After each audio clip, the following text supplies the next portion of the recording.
As you all probably know, the WNBA season is coming back very soon, and if you're an Indiana Fever fan, you know they made their team 10 times better over the offseason. You got to bring in players like DeWanna Bonner, Natasha Howard, Sophie Cunningham. You got to keep players like Kelsey Mitchell, Lexi Hall, and Aaliyah Boston, and obviously you still got your superstar in Caitlin Clark. But look, the Indiana Fever also had 3 picks in the WNBA draft. One of those picks, and the first pick, was Makayla Timpson. She is a power forward slash center. She's 6'2", she's very slim, and the Indiana Fever drafted her for a number of reasons. I think the Indiana Fever drafted Makayla Timpson for 2 different reasons. For one, she is a paint beast. Down low in that paint, she really can't be stopped, especially with Caitlin Clark drawing so much defensive attention. I think on the Indiana Fever, Makayla is going to be able to get a whole lot of open looks. I think she's really almost a perfect Timmy Fagbinley replacement. And then I think Makayla Timpson, her defense is another reason why the Indiana Fever drafted her. She's an amazing shot blocker, and I'm excited for all the great blocks we're going to see from Makayla Timpson. She has size, and we're going to look at some of that later on in this video. I think the first thing we should look at is her offense, because I think it's going to be a really big part of her playing time if she gets any with this team, because Caitlin Clark is going to draw so much defensive attention that off those pick and rolls, Makayla's going to have wide open lanes. So I think her offense is a really big staple reason why the Indiana Fever did draft her. So let's look at some of her offense. Check out this first play. Makayla Timpson gets the ball down on that low post. She misses the first attempt, but she gets her own rebound, goes back up with it. Easy layup for Makayla. Now, one thing you're going to notice about Makayla is that she actually does miss a lot of layups, and we're going to dedicate a portion of this video to her missed layups, but she is a great offensive rebounder. I noticed that from this game. And look, if she's able to get her own offensive rebounds down there, she should be able to get other players offensive rebounds down there. That's going to be very crucial for this Indiana Fever team, getting them second looks. So if she's in the game, she's going to be able to help in that way. Once again, Indiana Fever have a whole lot of players in that 4th spot, so she might not even get any play. But if she does get play, she is a good offensive rebounder, and she's a paint beast down there. Let's get into some more plays. Now, these types of plays are going to be staple for Makayla. Notice how she's running the floor in transition. She's passed most of her teammates. She's running faster than all of them. And look, she gets the ball in transition, easy layup. That's the kind of plays you're going to expect to see her in all the time, because Caitlin Clark is always going to be looking to push the pace in transition. You got to know how to use your lanes. You got to know how to see a lane and bite on it. She's able to see that opening, and she goes for it, catches an easy layup. This is what you like to see. She's really great in transition. Now look at this next play. You literally have Makayla Timpson starting at one side of the court and running all the way to the other side. She's running faster than everybody else in transition, gets the pass, easy layup. This is what you're going to see once again a whole lot with Caitlin Clark. Caitlin Clark loves to run the floor. She loves to push the pace in transition. When Caitlin Clark pushes the pace, good things happen. You need players who are willing to run the floor. You need players who are going to be fast, who've got young legs, who can just get up and down the court, kind of like Timmy Fagbinley did. Makayla Timpson can do that, and I think that's going to get her a whole lot of easy points. Like if she plays 20 minutes in a game, which I don't think she's going to get that much play, but say she does, I could be super wrong. I hope she does prove to be a player that Stephanie White can play that many minutes. And if she does, I guarantee 10 of her points are going to just be easy layups in transition from Caitlin Clark feeding her. That's how you thrive as a team, playing alongside Caitlin Clark. Run the floor. You're going to get easy layups. You don't even have to do anything but run and wait for the ball. Make sure you catch it. And once you catch it, just go up with it. It's very simple. Now, this play is a little different. She's not running the floor. She gets it down low in that paint. But look at this strength from Makayla. She moves that defender out of the way. Easy layup and one opportunity for Makayla. And she's also a great free thrower, as you're going to see. But look, Makayla Timpson is a player who you can get it down to in the low post. She's going to back you down, move you out of the way. Easy layup. She kind of reminds me of Nalissa Smith. There's good things about that, and there's bad things about that. We're going to look at some of the bad things about that later. But from the most part, you do like, Makayla Timpson getting the ball down on that low post and moving defenders out of the way. Easy layup. If we can go to you down there and you can give us easy offense, then that's something we can go to periodically throughout the game. So I think this is a great addition to our game. This is not where you're going to see her most. You're probably going to see her most just running the floor in transition. That's what the Indiana Fever need to be going for. No half-court offense, straight Indiana Pacer type offense where you're just running. We're going for 40-point quarters every single quarter. That's what you want to see from her the most. But if you do end up being in a half-court set, she can still thrive. Now, this is kind of a pick and roll situation, even though Makayla doesn't set a really good pick here. But off that pick attempt, she does run into the paint, catch it, easy layup. This is what you're going to see a lot from her as well. Caitlin Clark definitely is going to be calling a lot of screens. And off those screens, 2 defenders are usually going to go with Caitlin Clark, leaving that roller with an opportunity to get an open lane. So once Caitlin gets you the ball, make sure you catch it and just go up with it. That's easy points. You saw that a lot between Caitlin and Aaliyah. You saw that a lot between Caitlin and Timmy Fagbinley, especially Caitlin and Alyssa Smith last year. You saw that a lot. So if you can set a good pick and then off that pick, run the floor, run the lane, make use of the opportunity that you're being given, then Indiana Fever players can score a whole lot of buckets by not having to exert too much energy. It's just really kind of a cheat code. Now, on this play, Makayla doesn't actually score, but I want you to observe her footwork. She gets it on that high post, and notice her with that crazy spin move, getting down, drawing that foul. I like what I'm seeing. And look, she makes her free throws too. She makes her free throws. She's a good free throw shooter. If you can draw fouls like this and get the Indiana Fever to the free throw line, you make their team 10 times better. Look at the Golden State Warriors. Ever since Jimmy Butler joined the team and he's been getting them to the free throw line, they've been really a top 5 team in the NBA. They've been a top 2 team in the West. Free throws get you a very long way in basketball. Stopping the game, slowing it down, and drawing fouls, getting to the line, that is going to take you a very long way, especially if you can make the free throws. Look, she has great footwork and she can draw fouls. She drew a lot of fouls in this game, so be on the lookout for that. She can also get you to the free throw line. And check this one out. Once again, you got her down on that low post, getting the ball, and look at that spin move, kind of fadeaway hook shot sort of thing she's got going on, but that's great footwork, and she's able to throw it in there. That is a great post move. She's got ability in that paint. This is why I call her a paint beast. She can do a whole lot. She's 6'2", she's slithery, she's quick. There's a whole lot she can do that reminds me of a Timmy Thagbinley, and she's also very young. She's going to be around players like Natasha Howard, who can train her.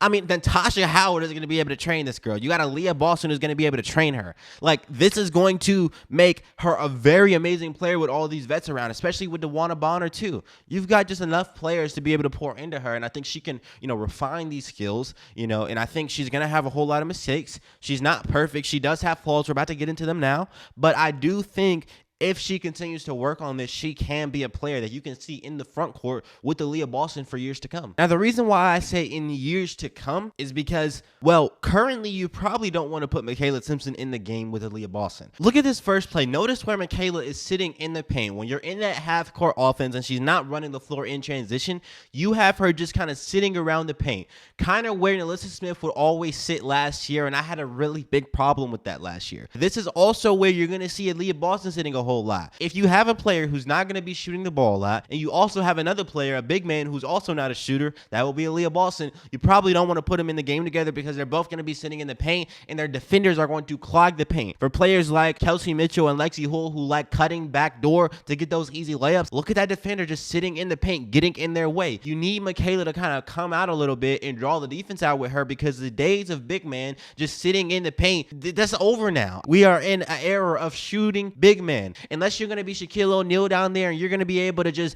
get the ball and go to work every time you get it. And look, I know we looked at some great offensive plays from Makayla and she was able to do a little bit of that. She's not going to be doing that all the time. Do you want a player who can do a little bit more than just sit there? And if you're going to have a player who can sit there, they need to be the only player on the court who can do that. Look, Aaliyah Boston's already going to do that. Natasha Howard is probably going to do that. So Makayla is going to be a player that's going to be limited by the players she's playing in the game with. You can't just put her in there with Aaliyah Boston or in there with Natasha Howard. You might be able to put her in there with Demiris Dantas, but do you really want to put her in there with Demiris Dantas? You know what I mean? So I think she does have flaws in the sense that she's not very versatile on the offensive end of the basketball. Look at this next play. You got Makayla just kind of sitting in that paint right there, and her defender is clogging up the paint for the player who's trying to get in there and score. So she ends up traveling, and partially that's due to Makayla being in the paint and her defender being in the paint. And I saw this so much with Alyssa Smith. If you've really been watching me for I would say 9 months, I talked about this so much last season, man. It really just irritates me. Look at this next play. Once again, you got Makayla down in that paint, clogging it up with her defender,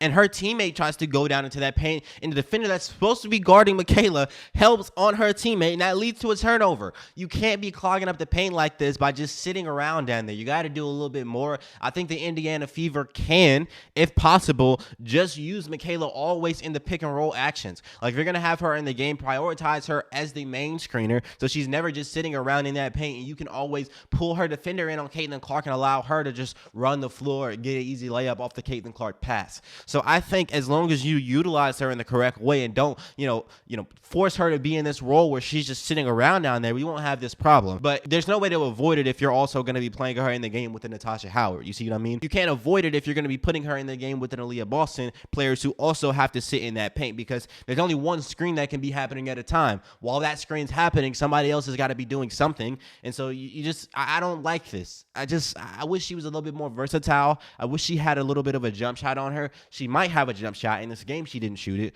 So I would want to see Makayla start shooting the ball more or work on her shot so she can become more versatile and the Indiana Fever can use her in more situations. I did promise that we dedicate a portion of this video to Makayla missing layups, and I do think this could prove to be a bit of a problem because she did miss a good bit of layups in this game. Check out this first play. Makayla gets it down there, and she just kind of misses the layup. It's a point-blank layup, kind of wide open, and she's just missing it. And it might be her nerves from the fact that she's playing Notre Dame. You know, you got the crowd going wild. There's a lot going on. But when you're playing for the Indiana Fever, there's going to be even crazier crowds. You're going to have the craziest haters rooting against you because you got Caitlin Clark as the player who's getting all the attention on your team. So, I mean, you're just going to get a whole lot of bad from the crowd. So if the environment is causing you to miss layups, and you got to go ahead and suck that up before you get to Indiana. But look, I think it might just be that she's not a great finisher around the rim sometimes. She's kind of, you know, maybe she rushes her shots.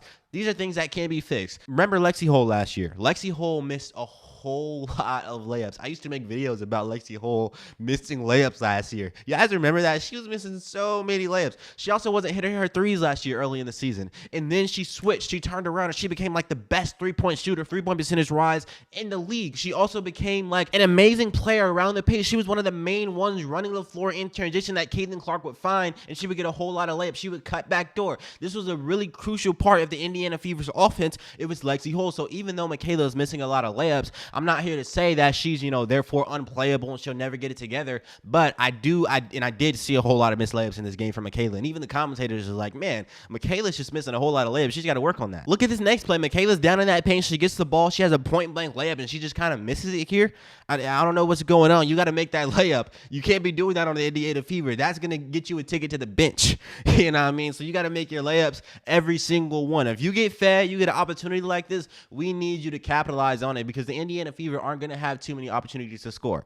Teams are still going to triple team Caitlin Clark. Caitlin Clark is going to make you pay by getting like 20 assists in the game because if you keep double teaming her, she has the vision to find her teammates open, but her teammates have to catch the ball. We talked about that a whole lot last year, and they also have to be able to make their layups. Now, this next one isn't really a negative play because she does draw a foul, but notice how she has really a point-blank layup, and she kind of misses it. I don't know if she's not really aiming her layups or she's just throwing it up there. It seems like she's kind of just throwing it up there, fouling. Maybe she's trying to draw a contact. I don't know, but you got to make these layups. I know she's getting hit a little bit, but you're not getting hit that much. Make this layup. We need this layup from you. If you're going to be our power forward, if you're even going to be our center, you got to be able to be a little bit more of a threat on the offensive end when it comes to your layups. We saw her make a whole lot of layups, so she is a great player around the paint, but you do see a lot of missed layups from Makayla Timpson. Now look at this one. You got Makayla getting 2 offensive rebounds in one play and missing both of the layups. That's not good. You're looking like Angel Reese down there, man. You got to get together. Come on, man. You can't be getting offensive rebounds and then missing the layups. We need you to make the layups once you get the offensive rebound. If not, you're just getting offensive rebounds, and it's not really helping anybody.